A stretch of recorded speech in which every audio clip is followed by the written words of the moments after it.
안녕하세요. 노알람 이덕준 노무사입니다. 최근 시국 관련해 많은 기업이 재택근무를 도입하고 또 많은 회사가 재택근무를 도입을 준비하고 있습니다. 재택근무란 회사에서 출근하여 근무하는 것이 아니라 집에서 근무하는 것이기 때문에 인사관리상 많은 어려움이 있습니다. 따라서 오늘은 재택근무에 대한 자세한 내용을 알아보는 시간을 갖도록 하겠습니다. 재택근무란 직원이 회사에 나와 근무하는 것이 아니라 자택 등의 지정된 장소에서 근무하는 근무 유형입니다. 기존 취업규칙이나 근로계약서에 재택근무에 관한 규정이 있다 하면 규정에 따라 재택근무를 실시할 수 있습니다. 또한 근로계약서상에 근로장소를 회사가 지정하도록 규정되어 있다면 자택을 근무장소로 지정할 수 있습니다. 별도의 규정이 없는 경우 근로계약상의 근로조건인 근무장소가 변경이 되는 것이기 때문에 개별 근로자의 동의를 얻으셔야 합니다. 재택근무 시스템에 대해 별도로 규정된 것은 없습니다.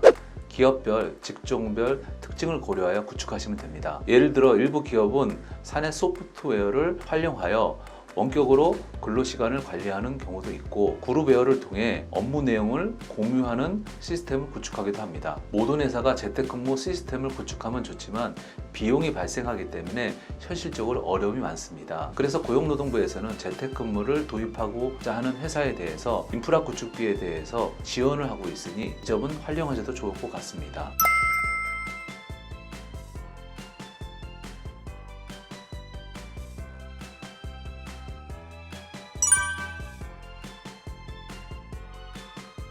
재택근무 시스템이 구축되어 있어 상식 관리가 가능하다면 통상 근로와 동일하게 관리하시면 됩니다. 그러나 현실적으로 재택근무 시스템이 구축되어 있지 않는 경우에 대해서는 근로시간이나 휴게시간을 산정할 수 없으므로 소정근무 시간을 근무한 것으로 간주할 수 있습니다. 다만 통상적으로 소정근로 시간을 초과하여 근로할 필요가 있는 경우 그 업무 수행에 필요한 시간을 근무한 것으로 볼 수 있습니다. 근로자 대표와 서면 합의를 통해 업무 수행에 통상 필요한 시간을 별도로 정하는 것도 가능합니다.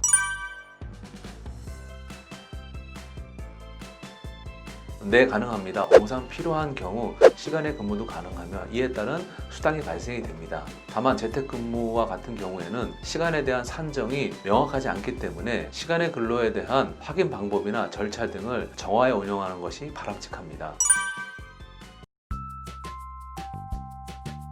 법에서는 정보 주체의 동의를 받지 않는 위치정보 수집을 금지하고 있습니다. 동의를 받지 않고 위치정보를 수집할 경우에는 3년 이하의 징역이나 또는 3천만 원 이하의 벌금에 처하게 됩니다. 따라서 재택근무자의 위치정보를 수집하기 위해서는 사전에 수집 목적, 수집 항목, 정보 보유 이용 기간, 거부 가능 여부 등을 고지한 후 근로자의 동의를 받아야 할 것입니다.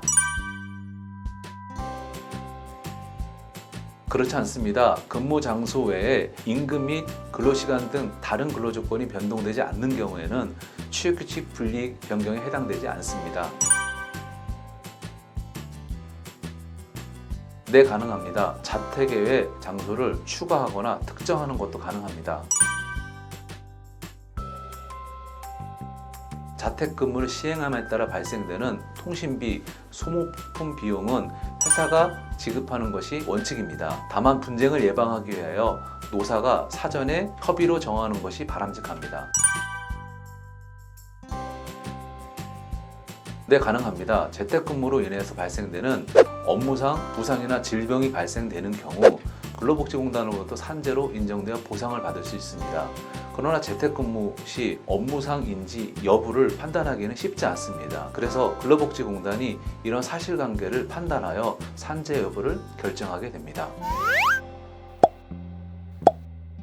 오늘은 언택트 시대에 불확실한 노동 환경에 필수적인 재택근무에 대해서 알아보는 시간을 가졌습니다. 많은 회사가 도입을 준비하고 있는데 이 영상이 도움이 되셨으면 좋겠습니다. 궁금한 사항이 있는 분들은 댓글을 남겨주시거나 블로그를 통해 확인해 주시면 감사하겠습니다. 감사합니다.